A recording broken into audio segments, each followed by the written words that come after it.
ദൈവ തിരുനാമം വാഴ്ത്തപ്പെടുമാറാകട്ടെ. ഇന്ന് രാത്രിയിൽ പിന്നെ നമുക്ക് ഒരുമിച്ച് കർത്താവിൻ്റെ പാദപീഠത്തിൽ ദൈവത്തിൻ്റെ വചനം ചിന്തിക്കുവാനായി കർത്താവ് നൽകി തരുന്ന ഈ നല്ല അവസരത്തെ ഓർത്ത് ഞാൻ ദൈവത്തിന് സ്തോത്രം ചെയ്യുന്നു. സോഷ്യൽ മീഡിയയുടെ വിവിധ പ്ലാറ്റ്ഫോമുകളിൽ ഈ ക്ലാസ് ശ്രദ്ധിക്കുന്ന എല്ലാ പ്രിയപ്പെട്ടവരെയും ഓർത്തും ഇതിൻ്റെ റെക്കോർഡഡ് വീഡിയോ യൂട്യൂബിൽ ശ്രദ്ധിക്കുന്ന ഞങ്ങളുടെ പ്രിയപ്പെട്ടവരെ ഓർത്തുമൊക്കെ ദൈവത്തെ സ്തുതിക്കുകയും ഞങ്ങളുടെ സ്നേഹവന്ദനങ്ങളെ അറിയിക്കുകയും ചെയ്യുന്നു. ഇന്ന് രാത്രിയിൽ പിന്നെയും നമുക്ക് ഒരുമിച്ച് ദൈവത്തിൻ്റെ വചനത്തിലേക്ക് നമ്മുടെ ശ്രദ്ധയെ തിരിക്കാം. എഫേസ്യ ലേഖനം 3-ാം അധ്യായമാണ് നമ്മൾ ചിന്തിച്ചു കൊണ്ടിരിക്കുന്നത്.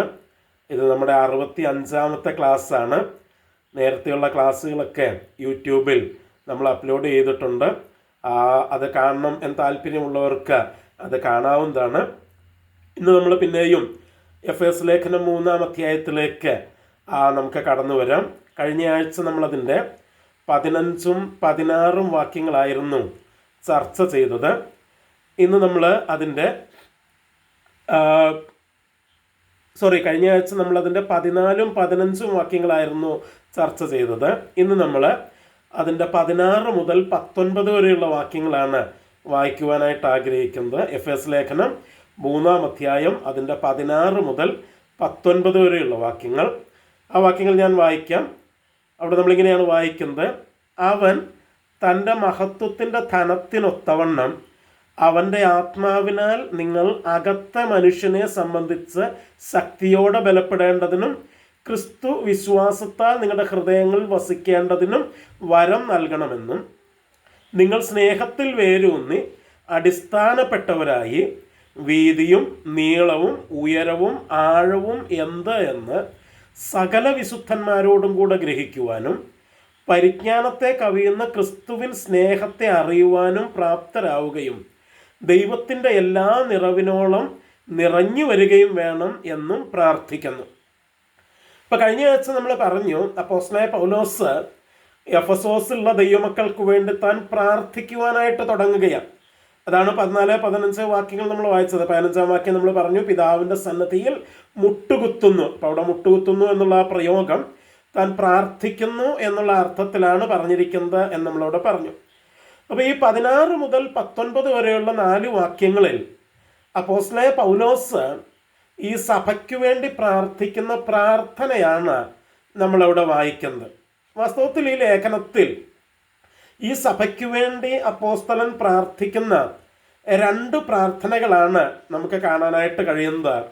ഒന്നാമത്തെ പ്രാർത്ഥന അതിൻ്റെ 1-ാം അധ്യായത്തിൻ്റെ 15 മുതൽ 19 വരെയുള്ള വാക്യങ്ങൾ നമ്മൾ കണ്ടു. അത് നമ്മൾ വിശദമായിട്ട് 1-ാം അധ്യായം പഠിച്ചപ്പോൾ നമ്മൾ ചർച്ച ചെയ്തതാണ്. അതിൻ്റെ വീഡിയോ ഒക്കെ യൂട്യൂബിൽ കിടക്കുന്നുണ്ട്. 2ാമത്തെ പ്രാർത്ഥനയാണ് ഇവിടെ നമ്മൾ വായിക്കുന്നത്. എഫേസ്യ ലേഖനം 3-ാം അധ്യായത്തിൻ്റെ 16 മുതൽ 19 വരെയുള്ള വാക്യങ്ങൾ. ഈ വാക്യങ്ങൾ നമ്മൾ പഠിക്കുമ്പോൾ അപ്പോസ്തലൻ ഈ സഭയിലെ വിശ്വാസികൾക്ക് വേണ്ടി 4-5 കൂട്ടം കാര്യങ്ങൾക്കായിട്ടാണ് ദൈവസന്നദ്ധിയിൽ പ്രാർത്ഥിക്കുന്നത് എന്ന് നമുക്ക് കാണാനായിട്ട് കഴിയും. ഓരോന്നായിട്ട് നമുക്ക് ചർച്ച ചെയ്യാം. ഒന്നാമത് നമ്മൾ മനസ്സിലാക്കുന്നത് അതിൻ്റെ 16-17 വാക്യങ്ങൾ ഒരുമിച്ച് വായിക്കുമ്പോൾ അവിടെ നമ്മൾ വായിക്കുന്നത് എങ്ങനെയാണ്: അവൻ തൻ്റെ മഹത്വത്തിൻ്റെ ധനത്തിനൊത്തവണ്ണം അവൻ്റെ ആത്മാവിനാൽ നിങ്ങൾ അകത്ത മനുഷ്യനെ സംബന്ധിച്ച് ശക്തിയോടെ ബലപ്പെടേണ്ടതിനും ക്രിസ്തു വിശ്വാസത്താൽ നിങ്ങളുടെ ഹൃദയങ്ങളിൽ വസിക്കേണ്ടതിനും വരം നൽകണമെന്ന്. അപ്പോൾ ഒന്നാമത്തെ വിഷയം അതാണ്. എന്ത്? അവൻ നിങ്ങൾക്ക് വരം നൽകണം. അവൻ നിങ്ങൾക്ക് വരം നൽകണം. അവിടെ അവൻ എന്ന് പറഞ്ഞിരിക്കുന്നത് ആരെക്കുറിച്ചാണ്? 15-ാം വാക്യത്തിൽ നമ്മൾ പറഞ്ഞു, പിതാവായ ദൈവത്തിൻ്റെ സന്നിധിയിലാണ് അപ്പോസ്തലൻ പ്രാർത്ഥിക്കുന്നത്. അപ്പം അവിടെ അവൻ എന്ന് 16-ാം വാക്യത്തിൽ ഉദ്ദേശിച്ചിരിക്കുന്നത് പിതാവായ ദൈവത്തെയാണ്.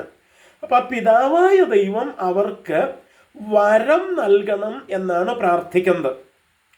എന്താ വരം നൽകുക എന്ന് പറഞ്ഞാൽ, നമുക്കറിയാം ഈ പണ്ട് കാലത്തൊക്കെ ഈ പണ്ടത്തെയൊക്കെ ഈ പുരാണ കഥകളിലൊക്കെ വരം കിട്ടിയിട്ടുള്ള പല ആളുകളെ കുറിച്ച് നമ്മൾ കഥകൾ കേൾക്കാറുണ്ട്. എന്താണ് അവർ എന്തെങ്കിലും ഒരു കാര്യത്തിന് വേണ്ടിയൊക്കെ ദൈവത്തെ പ്രസാദിപ്പിക്കാനായിട്ട് കഠിനമായിട്ട് തപസ് ചെയ്യുന്നു. ആ തപസ്സിൽ പ്രസാദിച്ച് ദൈവം അവരുടെ മുമ്പിൽ പ്രത്യക്ഷപ്പെടുന്നു, എന്നിട്ട് അവർക്ക് വരം കൊടുക്കുന്നു എന്നൊക്കെ ഈ പുരാണ കഥകളിലൊക്കെ നമ്മൾ പലപ്പോഴും കേൾക്കാറുണ്ട്. എന്താ വരമെന്ന് പറഞ്ഞാൽ? വരമെന്ന് പറഞ്ഞാൽ നമ്മൾ മനസ്സിലാക്കുന്നത് നമുക്ക് സ്വന്തമായിട്ട് നേടിയെടുക്കാനായിട്ട് നമ്മുടെ സ്വന്തം ശക്തി ഉപയോഗിച്ച്, നമ്മുടെ സ്വന്തം കഴിവ് ഉപയോഗിച്ച് നമുക്ക് നേടിയെടുക്കാനായിട്ട് കഴിയാത്തതെന്തോ ദൈവം അല്ലെങ്കിൽ നമ്മേക്കാൾ ശക്തിയുള്ള, നമ്മേക്കാൾ കഴിവുള്ള ഒരു വ്യക്തി അതിനുള്ള കഴിവ് നമുക്ക് തരുന്നതിനെയാണ് വരം നൽകുക എന്ന് പറയുന്നത്. ഞാൻ ഒരിക്കൽ കൂടെ പറയാം. നമുക്ക് സ്വയമായിട്ട് ചെയ്യാനോ നേടിയെടുക്കാനോ കഴിയാത്ത ഒരു കാര്യം, അത് നേടിയെടുക്കാനുള്ള കഴിവ് നമ്മെക്കാൾ കഴിവും പ്രാപ്തിയുമുള്ള മറ്റൊരു വ്യക്തി നമുക്ക് സൗജന്യമായിട്ട് തരുന്നതിനെയാണ് വരം നൽകുക എന്നുള്ളത് കൊണ്ട് നമ്മൾ ഉദ്ദേശിക്കുക. അപ്പം ഇവിടെ അപ്പോസ്തലൻ ആദ്യം പ്രാർത്ഥിക്കുന്നത് പിതാവായ ദൈവം ഇവർക്ക് വരം നൽകണം എന്ന് വെച്ചാൽ അവിടെ 2 കാര്യങ്ങൾക്കുള്ള വരമാണ് പറഞ്ഞിരിക്കുന്നത്. ഈ 2 കാര്യങ്ങളും സ്വന്തം ശക്തിയിൽ അല്ലെങ്കിൽ സ്വന്തം കഴിവിൽ ആശ്രയിച്ച് നേടിയെടുക്കാനായിട്ട് കഴിയാത്ത കാര്യങ്ങളാണ്.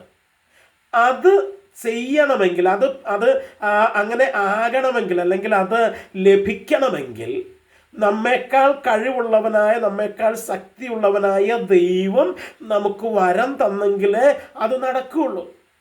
അപ്പം അങ്ങനത്തെ 2 വിഷയങ്ങൾക്ക് വരം കൊടുക്കണം എന്നാണ് അപ്പോസ്തലനായ പൗലോസ് ഇവിടെ പ്രാർത്ഥിക്കുന്നത്.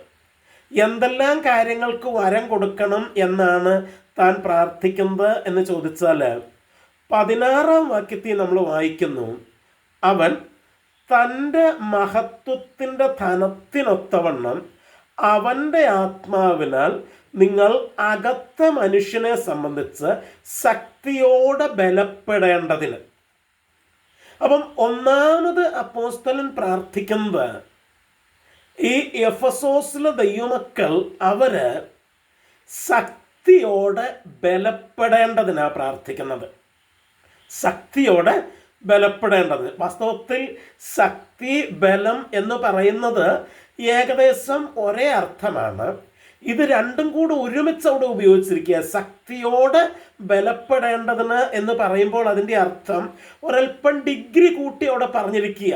ഒരു സാധാരണ രീതിയിലുള്ള ബലപ്പെടലല്ല, അതിനപ്പുറത്തുള്ള ഒരു ബലപ്പെടലാണ് അപ്പോസ്തലനിലൂടെ ഉദ്ദേശിക്കുന്നത്. അതായത് നമുക്കറിയാം, നമുക്ക് ശാരീരികമായിട്ടുള്ള ബലമുണ്ട്.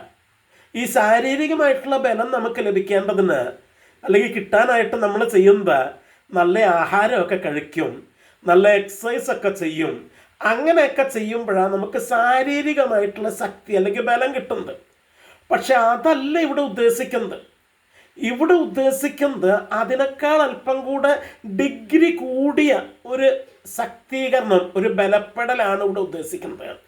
അതുകൊണ്ടാണ് അപ്പോസ്തലൻ അങ്ങനെ പ്രാർത്ഥിച്ചത്, ശക്തിയോടെ ബലപ്പെടേണ്ടതിന്. ഒരാവർത്തനം അവിടെ വരുന്നുണ്ട്, ശക്തിയോടെ ബലപ്പെടുക, കുറച്ചുകൂടെ ഡിഗ്രി കൂടിയ. സാധാരണ മാനുഷിക വ്യവഹാര ഭാഷയിൽ നമ്മൾ ഉപയോഗിക്കുന്ന ശക്തി അല്ലെങ്കിൽ ബലം എന്നുള്ളതിനേക്കാൾ അല്പം കൂടെ ഡിഗ്രി കൂടിയ ഒരു പ്രയോഗമാണ് അവിടെ ഉപയോഗിച്ചിരിക്കുന്നത്, ശക്തിയോടെ ബലപ്പെടുക എന്നുള്ളത്. പ്രിയമുള്ളവരെ, ഒരു ദൈവപൈതലിൻ്റെ ജീവിതത്തിൽ അത്യാവശ്യമായിട്ട് അപ്പോസ്തലനായ പൗലോസ് ഇവിടെ കാണുന്ന ഒരു കാര്യം, ദൈവം അവന് വരം നൽകണം. എന്തിന്? ശക്തിയോടെ ബലപ്പെടാനായിട്ട്. ശക്തിയോടെ ബലപ്പെടാനായിട്ട്. നോക്കൂ, ഈ ശക്തി അല്ലെങ്കിൽ ബലം എന്ന് പറഞ്ഞാൽ അതിൻ്റെ അർത്ഥം എന്താ എന്ന് ചോദിച്ചാൽ, എന്തെങ്കിലും ഒരു കാര്യം ചെയ്യാനുള്ള കഴിവാണെന്ത് ശക്തി അല്ലെങ്കിൽ ബലമെന്ന് പറയുന്നത്. എന്തെങ്കിലും ഒരു കാര്യം ചെയ്യാനായിട്ടുള്ള കഴിവ്.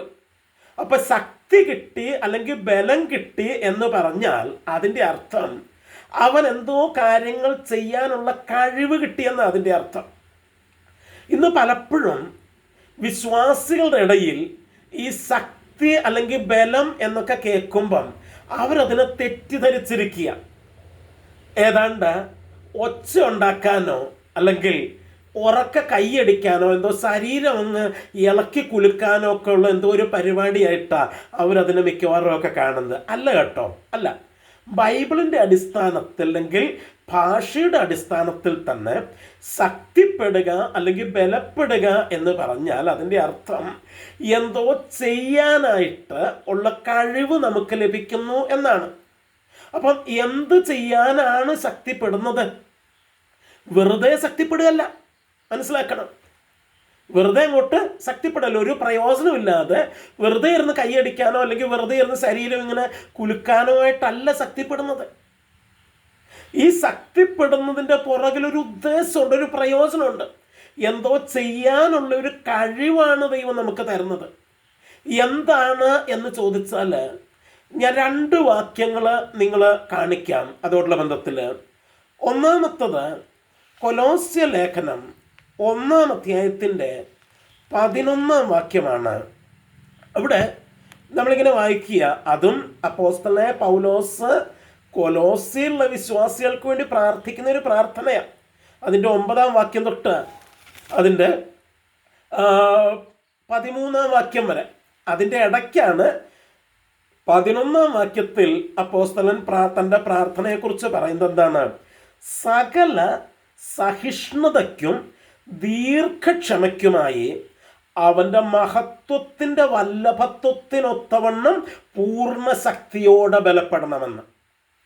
അപ്പം എന്തിനു വേണ്ടിയാ പൂർണ്ണ ശക്തിയോടെ ബലപ്പെടുന്നത് എന്ന് ചോദിച്ചാൽ, കൊലോസ്യ ലേഖനത്തിൽ അപ്പോസ്തലനായ പൗലോസ് പറയുന്നു, സകല സഹിഷ്ണുതയ്ക്കും ദീർഘക്ഷമയ്ക്കുമായിട്ടാണ് ഈ ശക്തിയോടെ ബലപ്പെടുന്നത്. നോക്കിക്കേ, അപ്പൊ ഈ ശക്തി അല്ലെങ്കിൽ ബലമെന്ന് പറയുന്നത് എന്താണ്? സകല സഹിഷ്ണുതയ്ക്കും ദീർഘക്ഷമയ്ക്കും നമ്മെ പ്രാപ്തരാക്കി തീർക്കുന്നതാണ്. എന്താണ് അവിടെ പറഞ്ഞിരിക്കുന്ന 2 വാക്കുകൾ? സഹിഷ്ണുത, ദീർഘക്ഷമ. എന്താണിത്? സഹിഷ്ണുത എന്ന് പറയുമ്പോൾ നമ്മൾ ഉദ്ദേശിക്കുന്നത് കഷ്ടത സഹിക്കാനുള്ള കഴിവാണത്. കഷ്ടത സഹിക്കാനുള്ള കഴിവ്.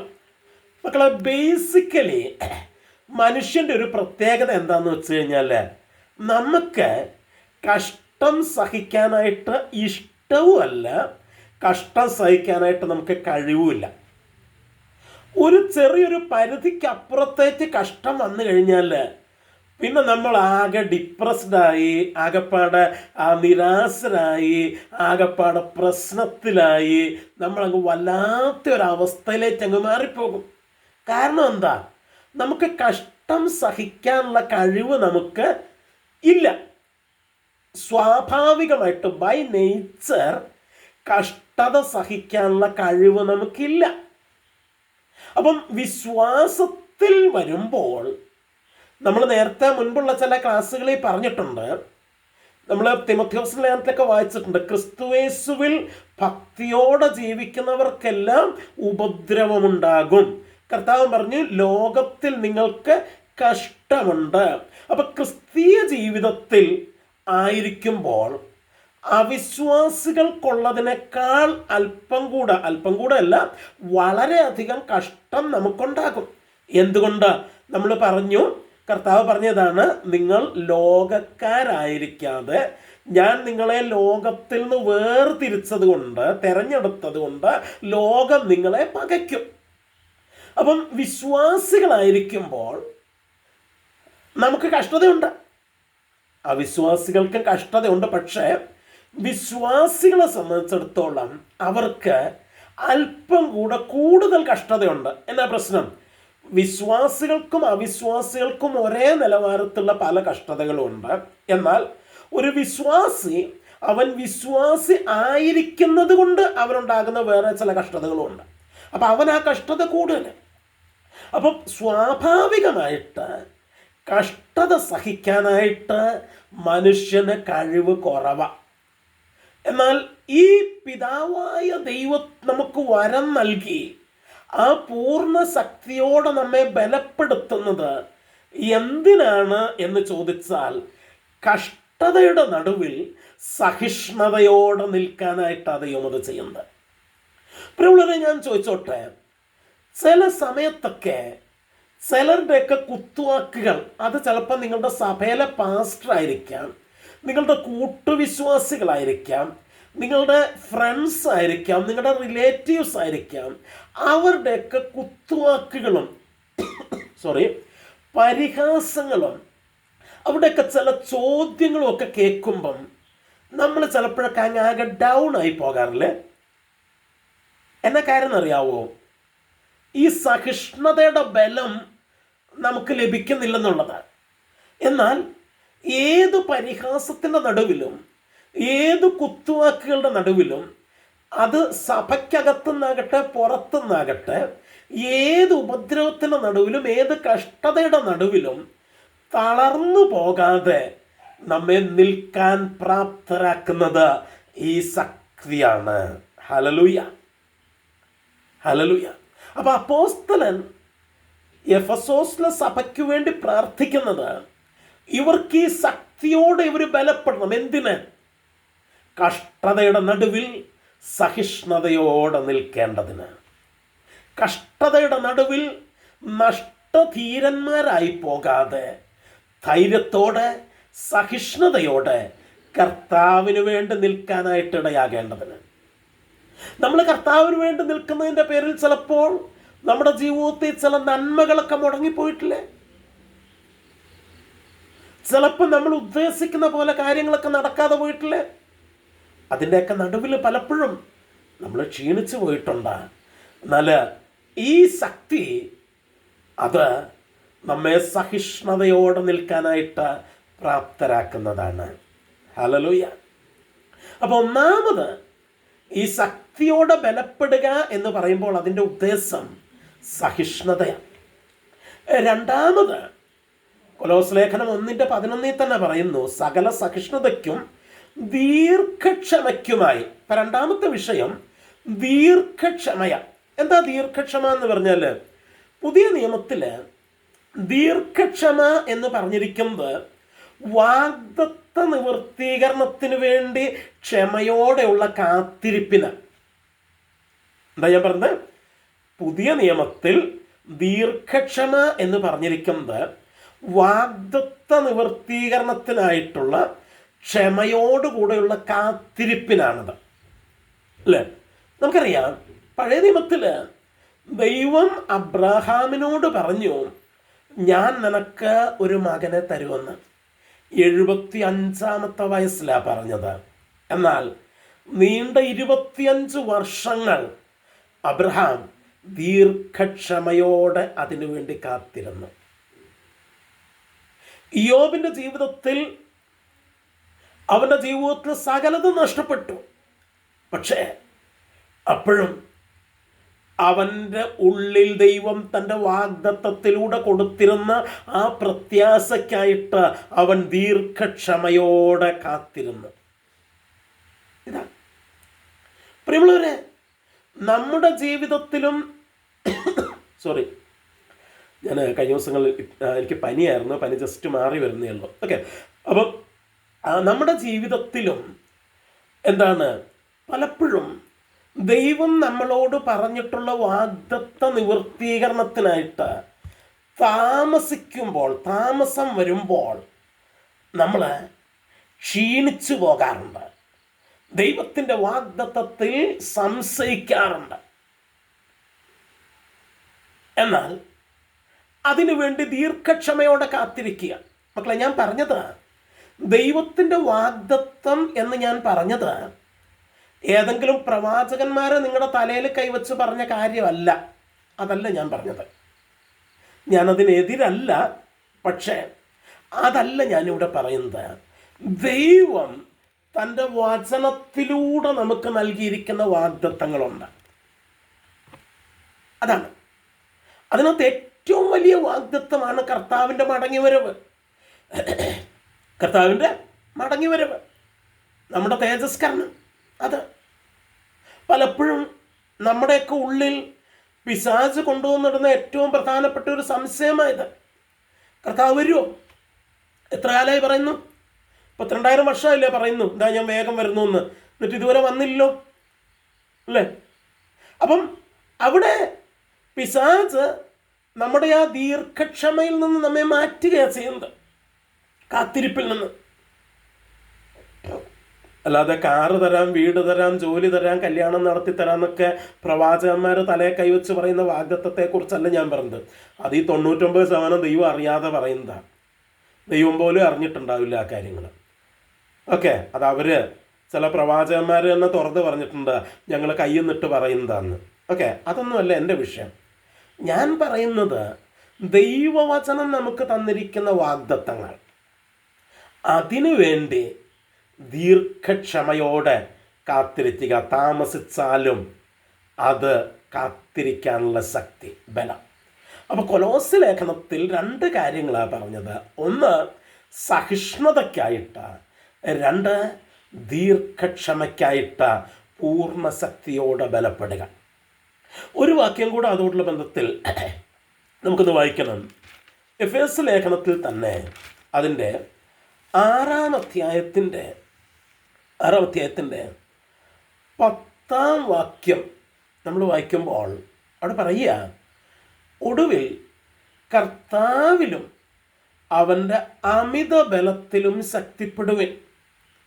അപ്പം അവിടെയും കർത്താവിലും അവൻ്റെ അമിത ബലത്തിലും ശക്തിപ്പെടാനായിട്ട് പറയുക. അമിത ബലം, അൺലിമിറ്റഡ് പവർ, അല്ലേ?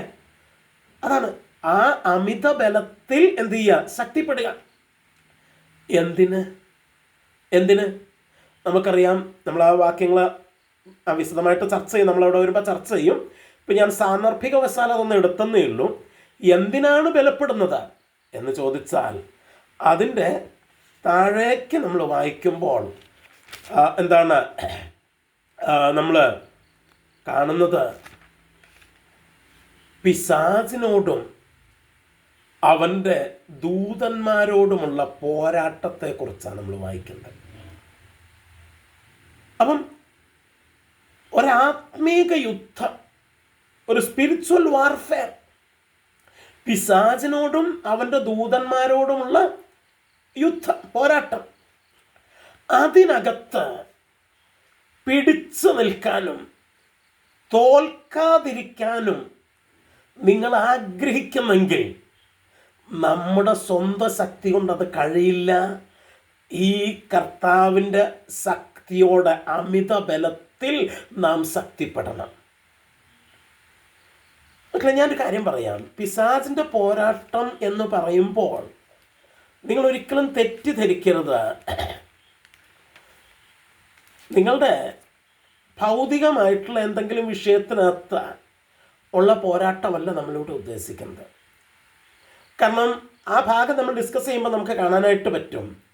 അവിടെ എന്താണ് ആത്മീക മേഖലയിലായി യുദ്ധം നടക്കുന്നത്, സ്പിരിച്വൽ വാർഫെയർ ആയത്. It is not a physical warfare. നിങ്ങളുടെ ഭൗതിക വിഷയങ്ങളുമായിട്ടുള്ള ബന്ധത്തിലോ ഭൗതിക മണ്ഡലത്തിലോ അല്ല ഈ യുദ്ധം നടക്കുന്നത്. ഇത് നിങ്ങളുടെ ആത്മീകമായിട്ടുള്ള വിഷയങ്ങളോടുള്ള ബന്ധത്തിൽ ആത്മമണ്ഡലത്തിൽ നടക്കുന്ന ഒരു പോരാട്ടമായത് മറക്കരുത്. ഒരിക്കലും ഈ പോരാട്ടത്തെ ഭൗതിക മണ്ഡലത്തിലേക്ക് കൊണ്ടുവരരുത്. കാരണം അവിടെ നമ്മൾ വായിക്കുന്നു, നമുക്ക് പോരാട്ടമുള്ളത് ജഡരക്തങ്ങളോട് അല്ല എന്ന് വെച്ച് കഴിഞ്ഞാൽ ഒരു ഫിസിക്കൽ വാർഫെയർ അല്ല അവിടുത്തെ വിഷയം. ഒരു ഫിസിക്കൽ തലത്തിലെ, ഒരു ഭൗതിക മണ്ഡലത്തിലെ പോരാട്ടമല്ല അത്. It's A spiritual warfare. അതൊരു ആത്മമണ്ഡലത്തിലെ പോരാട്ടമാണ്. അത് ആത്മീക വിഷയങ്ങളോടുള്ള ബന്ധത്തിലുള്ള പോരാട്ടമാണ്. ഞാൻ പറഞ്ഞ മനസ്സിലായോ? അപ്പം നിങ്ങളുടെ സ്ഥലം വേറെ ആരെങ്കിലും എൻക്രോച്ച് ചെയ്തിട്ടുണ്ടെങ്കിൽ, കൈയടക്കിയിട്ടുണ്ടെങ്കിൽ, നിങ്ങൾക്ക് ഇവിടെ ഭൂമിയിൽ കോടതിയിലോ കേസൊക്കെ പോയിട്ട് അത് എന്ത് ചെയ്യാം? തിരിച്ചു വാങ്ങാനായിട്ട് പറ്റും. That is A physical warfare. അതല്ല ഇവിടുത്തെ വിഷയം. സ്പിരിച്വൽ വാർഫെയർ എന്ന് പറഞ്ഞാൽ കർത്താവിൽ നിന്ന് നിങ്ങളെ അകറ്റാനായിട്ട് ശ്രമിക്കുന്ന ആ മേഖലയിൽ വാർഫെയർ എന്ന് പറയുന്നത് ലോകത്തിൽ ഒരു കോടതിയിലും നിങ്ങൾക്കത് സോൾവ് ചെയ്യാനായിട്ട് പറ്റില്ല. കാരണം it is not a physical warfare. അതൊരു ഭൗതിക പോരാട്ടമല്ല.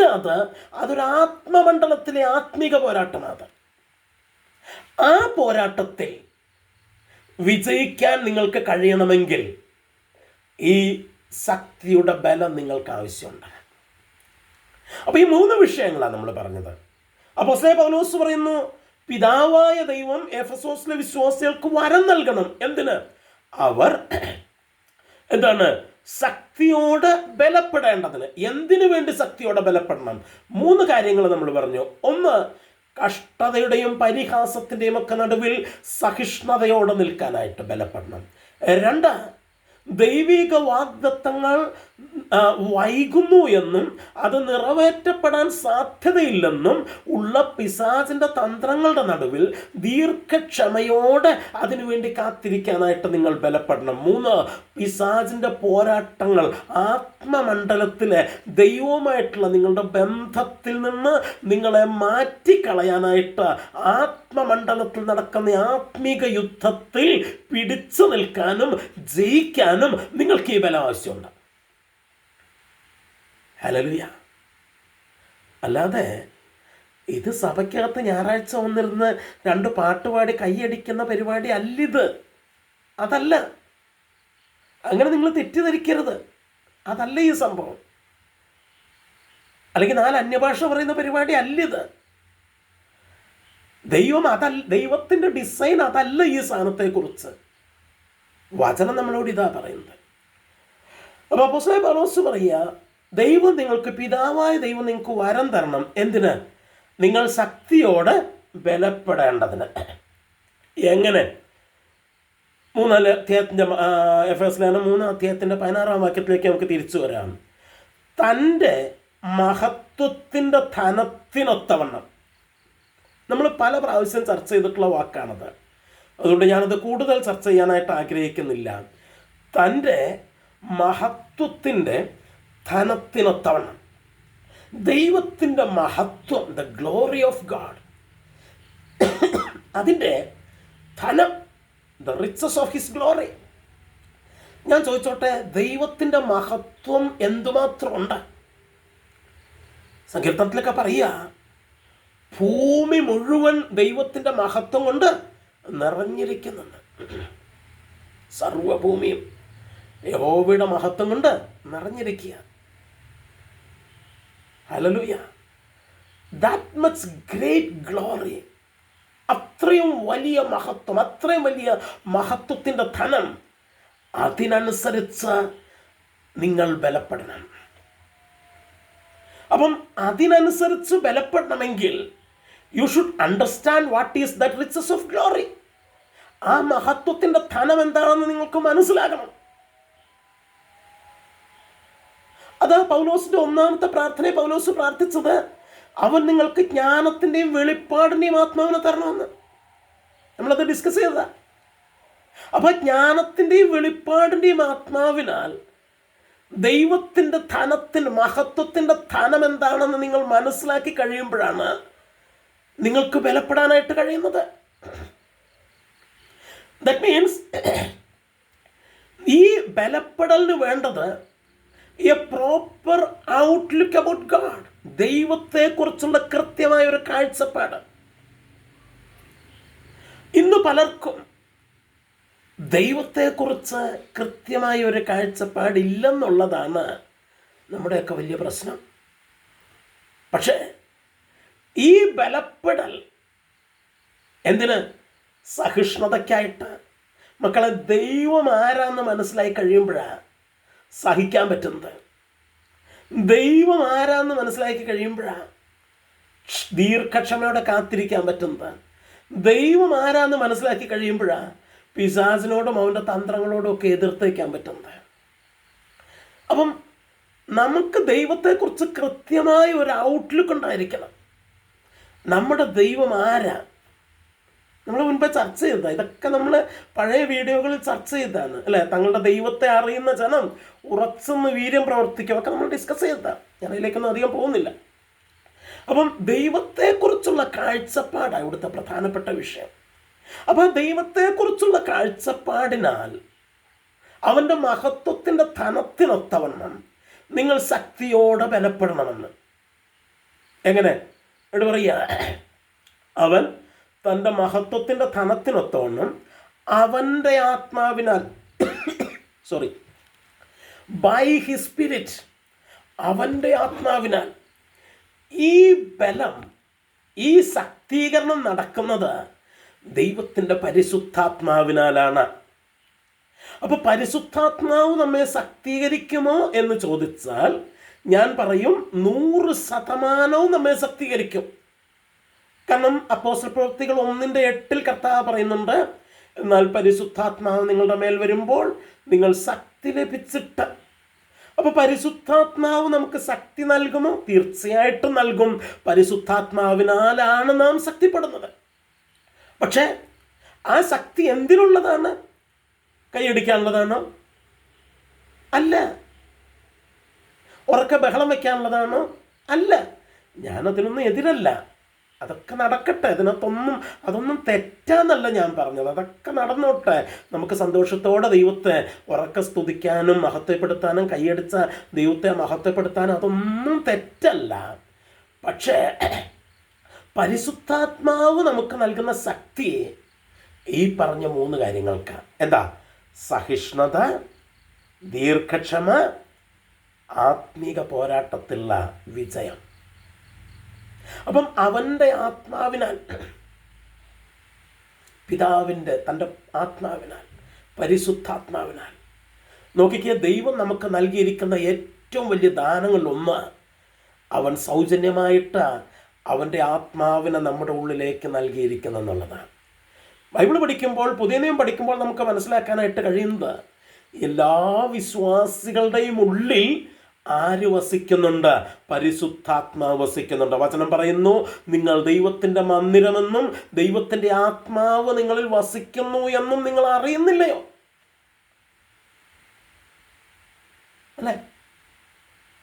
ദൈവത്തിൻ്റെ ദാനമായി നിങ്ങളിലിരിക്കുന്ന പരിശുദ്ധാത്മാവിൻ്റെ മന്ദിരമാകുന്നു നിങ്ങളുടെ ശരീരമെന്നും നിങ്ങളെ വിലയ്ക്ക് വാങ്ങിയിരിക്കാൻ നിങ്ങൾ താന്താങ്ങൾക്കുള്ളവരല്ല എന്ന് നിങ്ങൾ അറിയുന്നില്ലയോ? അപ്പം എന്താ പറഞ്ഞതെന്ന് വെച്ചാൽ, ദൈവം നമുക്ക് നൽകിയിരിക്കുന്ന ഏറ്റവും വലിയ ദാനങ്ങളിലൊന്നാണ് അവൻ്റെ പരിശുദ്ധാത്മാവ്.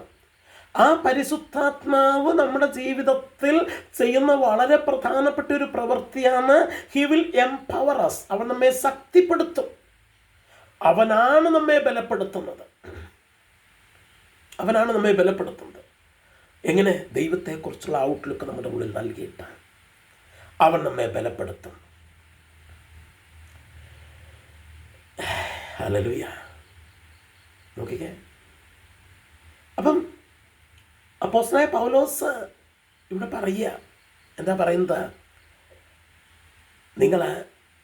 അവൻ പിതാവ് തൻ്റെ മഹത്വത്തിൻ്റെ ധനത്തിനൊത്തവണ്ണം അവൻ്റെ ആത്മാവിനാൽ നിങ്ങളകത്തെ മനുഷ്യരെ സംബന്ധിച്ച് ശക്തിയോടെ ബലപ്പെടേണ്ടതിന്. അപ്പം ദൈവം, പിതാവായ ദൈവം സഭയ്ക്ക് അല്ലെങ്കിൽ നമുക്ക് വരം നൽകണം. എന്തിന്? നാം ബലത്തോടെ ശക്തിപ്പെടേണ്ടത്, അല്ലെങ്കിൽ ശക്തിയോടെ ബലപ്പെടേണ്ടതിന്. ശക്തിയോടെ ബലപ്പെടേണ്ടതിന് എന്തുദ്ദേശത്തിനാ? 3 കാര്യങ്ങളാണ് നമ്മൾ പറഞ്ഞത്. 1 സഹിഷ്ണുതയ്ക്ക്, 2 ദീർഘക്ഷമയ്ക്ക്, 3 പിശാചിനോടുള്ള പോരാട്ടത്തിനായിട്ട്. എങ്ങനെ? According to the riches of his glory, അവൻ്റെ മഹത്വത്തിൻ്റെ ധനത്തിനൊത്തവണ്ണം അവൻ്റെ ആത്മാവിനാൽ. എന്നിട്ട് പറയുക, അകത്തെ മനുഷ്യനെ സംബന്ധിച്ച് നിങ്ങൾ ശക്തിപ്പെടണം. അപ്പോൾ ഈ ശക്തി പുറമേയുള്ള മനുഷ്യനല്ല പരിശുദ്ധാത്മാവ് എന്ത് കൊടുക്കുന്നത്. ഓക്കെ, ഈ ശക്തി അകമേയുള്ള മനുഷ്യനാണ് കൊടുക്കുന്നത്. അകമേയുള്ള മനുഷ്യനാണ് അല്ലേ? നമ്മൾ 2 കൊരിന്ത്യർ ലേഖനം 4-ാം അധ്യായത്തിൻ്റെ 16-ാം വാക്യത്തിൽ നമ്മൾ വായിക്കുന്നൊരു കാര്യമുണ്ട്. എന്താണ്? 2 കൊരിന്ത്യർ ലേഖനം 4-ാം അധ്യായത്തിൻ്റെ 16-ാം വാക്യത്തിൽ നമ്മൾ വായിക്കുന്നു, അതുകൊണ്ട് ഞങ്ങൾ അധൈര്യപ്പെടാതെ ഞങ്ങളുടെ പുറമേയുള്ള മനുഷ്യൻ ക്ഷയിച്ചു പോകുന്നുവെങ്കിലും ഞങ്ങളുടെ അകമേയുള്ളവൻ നാൾക്ക് നാൾ പുതുക്കം പ്രാപിക്കുന്നു. അപ്പം ഞങ്ങളുടെ പുറമേ ഉള്ള മനുഷ്യൻ ക്ഷയിച്ചു പോവുക. എന്തുകൊണ്ടാണ് ക്ഷയിച്ചു പോകുന്നത്? പ്രായമാകുന്നതിനനുസരിച്ച് ശാരീരികമായിട്ടുള്ള അധ്വാനവും ക്ലേശവും കൂടുന്നതിനനുസരിച്ച് പുറമേയുള്ള മനുഷ്യൻ എന്ത് ചെയ്യും? നമ്മുടെ ഈ ശരീരം എന്ത് ചെയ്യും? ക്ഷയിച്ചു പോകും. പക്ഷേ അതിനനുസരിച്ച് പരിശുദ്ധാത്മാവ് നമ്മുടെ അകത്ത് നൽകുന്ന ശക്തി, ബലം എന്ത് ചെയ്യില്ല? ക്ഷയിച്ച് പോകില്ല. അകത്തെ മനുഷ്യൻ നാൾക്ക് നാൾ പുതുക്കം പ്രാപിക്കുക, റിന്യൂ ചെയ്യുക. നമ്മൾ ആ പദം ശരിക്കും മനസ്സിലാക്കണം. അതായത് നമ്മുടെ ശരീരം ഇറ്റ് വിൽ ബിക്കം ഓൾഡ്. അത് പഴയതാകും, പ്രായമാകും. But our inner being will be renewed. നമ്മുടെ അകത്തെ മനുഷ്യൻ ഓൾഡ് ആവുന്നില്ല, പ്രായമാകുന്നില്ല. അത് ഓരോ ദിവസവും എന്ത് ചെയ്തുകൊണ്ടിരിക്കുക? റിന്യൂ ആയിക്കൊണ്ടിരിക്കുക, പുതിയതായിക്കൊണ്ടിരിക്കുക. എന്ന് വെച്ചാൽ ഒരു ദിവസം പ്രായം പോലും നമ്മുടെ അകത്തെ മനുഷ്യനാകുന്നില്ല. പുറത്തെ മനുഷ്യൻ ഇറ്റ് ഈസ് ബിക്കമിങ് ഓൾഡ്, പ്രായമാകുക. പക്ഷെ അകത്തെ മനുഷ്യൻ ഡെയിലി റിന്യൂ ചെയ്തുകൊണ്ടിരിക്കുക. അപ്പോൾ ഡെയിലി റിന്യൂ ചെയ്തുകൊണ്ടിരിക്കുമ്പോൾ ഇന്നലെ ഉണ്ടായിരുന്ന മനുഷ്യനല്ല ഇന്നൊരു പുതിയ മനുഷ്യനാണ്, നാളെയും പുതിയ മനുഷ്യന്. സോ ആ മനുഷ്യന് പ്രായമാകുന്നില്ല. പ്രായമാകുമ്പോൾ എന്താ സംഭവിക്കുക? ശരീരത്തിന് പ്രായമാകുമ്പോൾ നമ്മുടെ ശരീരത്തിൻ്റെ ശക്തിയൊക്കെ കുറയും. പക്ഷേ അകത്ത മനുഷ്യന് പ്രായമാകാത്തത് കൊണ്ട് അകത്ത മനുഷ്യൻ്റെ ശക്തി എന്ത് ചെയ്യുന്നില്ല? കുറയുന്നില്ല. അകത്ത മനുഷ്യൻ്റെ ശക്തിയാണ് ആര് നൽകുന്നത്? പരിശുദ്ധാത്മാവ് നൽകുന്നത്. പുറത്തെ മനുഷ്യനെ കൊണ്ട് നിങ്ങൾ കൈയടിക്കുന്നതും ഒച്ച ഉണ്ടാക്കുന്നതുമൊക്കെ ഒരു പ്രായം കഴിയുമ്പോൾ നിങ്ങൾക്കത് ചെയ്യാൻ കഴിയാതെ വരും. കാരണം അത് പരിശുദ്ധാത്മാവ് നൽകുന്ന ശക്തിയല്ല, അത് നിങ്ങളുടെ ശരീരത്തിൻ്റെ ശക്തിയാണ്. അത് പ്രായമാകുമ്പോൾ കുറയും, ചെയ്യാൻ പറ്റാതെ വരും. എന്നാൽ അകത്തെ മനുഷ്യൻ, പുറത്തെ മനുഷ്യൻ പ്രായമാകുമ്പോഴും ഓൾഡ് ആകുമ്പോഴും പഴയതാകുമ്പോഴും അകത്തെ മനുഷ്യൻ it will be renew daily. ഓരോ ദിവസവും അതെന്ത് ചെയ്യുന്നു? പുതുക്കം പ്രാപിക്കുന്നു. എന്ന് വെച്ചാൽ അതിന് എപ്പോഴും എന്തുണ്ട്? ശക്തിയുണ്ട്. ഏത് ശക്തി? ഈ പുറമെയുള്ള ശരീരത്തിൻ്റെ ശക്തിയല്ല, ആത്മാവിനാൽ ലഭിക്കുന്ന ശക്തി. Praise the Lord. അതിന് പ്രായം ഒരു വിഷയമല്ലെന്നാണ് ഞാൻ പറഞ്ഞത്. പ്രായം ഒരു വിഷയമല്ല. ഈ പ്രായമായാലും ക്ഷീണിക്കാത്ത, കുറയാത്ത ഈ ശക്തി പുറത്തെ മനുഷ്യൻ ഓൾഡായി, പഴയതായി, പ്രായമായി ശക്തി കുറയുമ്പോഴും അകത്ത് ഈ കുറയാതെ റിന്യൂ ചെയ്യുന്ന ശക്തി എവിടുന്നാണ് വരുന്നത് എന്ന് ചോദിച്ചാൽ അത് നമ്മൾ അടുത്ത ആഴ്ച ചർച്ച ചെയ്യും. അടുത്ത ക്ലാസ്സിൽ നമ്മളത് ചർച്ച ചെയ്യും. ഓക്കെ, അപ്പോൾ ഞാൻ ഇന്നിവിടെ നിർത്തുക. ഓക്കെ, ഇന്നത്തെ ക്ലാസ്സിന് ഇവിടെ അവസാനിപ്പിക്കുക. കാരണം അടുത്ത വിഷയത്തിലേക്ക് കയറി കഴിഞ്ഞാൽ ഇനി ഒരു 1/4 മണിക്കൂർ എനിക്ക് മുമ്പോട്ട് കൊണ്ടുവരും. അത് നമുക്ക് അടുത്ത ക്ലാസ്സിലേക്ക് വയ്ക്കാം. പിന്നെ നമ്മൾ പറഞ്ഞത് എന്താണ് ദൈവം നമ്മെ കുറിച്ച് ആഗ്രഹിക്കുന്നത്, അല്ലെങ്കിൽ അപ്പോസ്തലൻ പ്രാർത്ഥിക്കുന്നത് എന്താണ്? ദൈവം നമുക്ക് വരം നൽകണം. എന്തിന്? തൻ്റെ മഹത്വത്തിൻ്റെ ധനത്തിനൊത്തവണ്ണം നാം അവൻ്റെ ആത്മാവിനാൽ നമ്മുടെ അകത്ത മനുഷ്യൻ സംബന്ധിച്ച് ശക്തിയോടെ ബലപ്പെടേണ്ടതിന്. എന്തിനു വേണ്ടി? സഹിഷ്ണുതയ്ക്കായി, ദീർഘക്ഷമയ്ക്കായി, ആത്മീക പോരാട്ടത്തിൽ നിലനിൽക്കേണ്ടതിനായിട്ട്. ഓക്കെ, രാത്രി ഞാൻ എൻ്റെ വാക്കുകളോട് അവസാനിപ്പിക്കുകയാണ്. നമുക്ക് പ്രാർത്ഥിക്കാം. Prince pastor പ്രാർത്ഥിക്കാമോ? സ്നേഹവാനായ സ്വർഗീയ പിതാവേ, സമയത്തിനായി ഞങ്ങൾ അങ്ങനെ വാഴ്ത്തുന്നു. പിതാവേണ്ട സ്വന്തമായിരിക്കുന്നല്ലോ, കൃപയുടെ കൃപ ഞങ്ങളുടെ മേൽ പകർന്നതിനായി സ്തോത്രം. ഞങ്ങളെ ഇന്ന് കേൾപ്പിച്ച അദ്ദേഹത്തിലേക്ക് ഞങ്ങൾ തന്നെ സമ്പൂർണ്ണമായി ഞങ്ങളുടെ അകത്തെ മനുഷ്യൻ